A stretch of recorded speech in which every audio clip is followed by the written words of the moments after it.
Guys, and welcome back to the channel. Today, as promised, we're going to go ahead and review the apps that we used during National Bird Feeding Month and the annual backyard bird count. Okay, these are some of the apps that we used when we went to the swamp. The eBird, Audubon, Merlin Bird ID, and then we also downloaded the DNA. It's Discover Nature, and the DNA-W, which is for waterways that kind of go together. The first app that we're going to review is the Merlin Bird app, and it's by Cornell Lab. It's one of our favorite apps. It's really easy to use.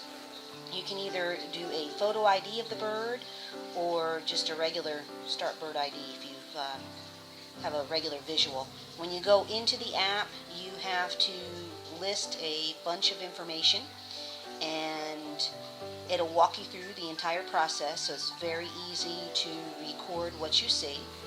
Now, for copyright reasons, I'm not going to go ahead and show you every aspect of the app.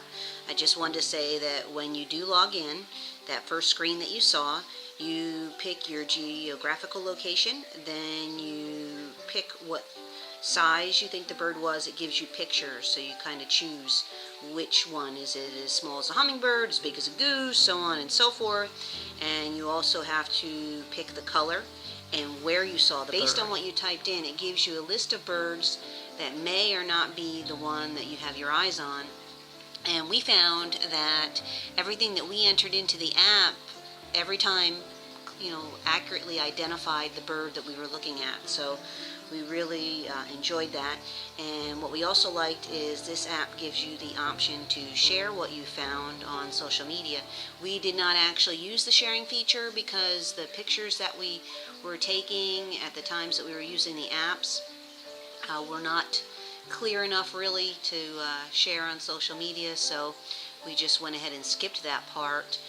The only downside that we found, and it's not the app's fault, is we have very bad internet signals in our area. It's not a lot of cell towers and whatnot, so a lot of the places that we went out to look for birds, it was really hard to get cell signals, or when we did get them, everything operated very slowly, or we had to use cellular data. In that respect, the app was a little challenging for us, but as long as we were able to get a signal and use the app, it was wonderful. We really loved it, and we do recommend that you consider giving that one a try. We're also going to show you this app. It's the Audubon Bird app, and we enjoyed that one as well. It works similar to the Merlin app. You would put down the species, the location of where you were. You could put field notes, share on social media. You can see here we were typing some in. It is very beneficial, and we do recommend that you consider getting that app as well.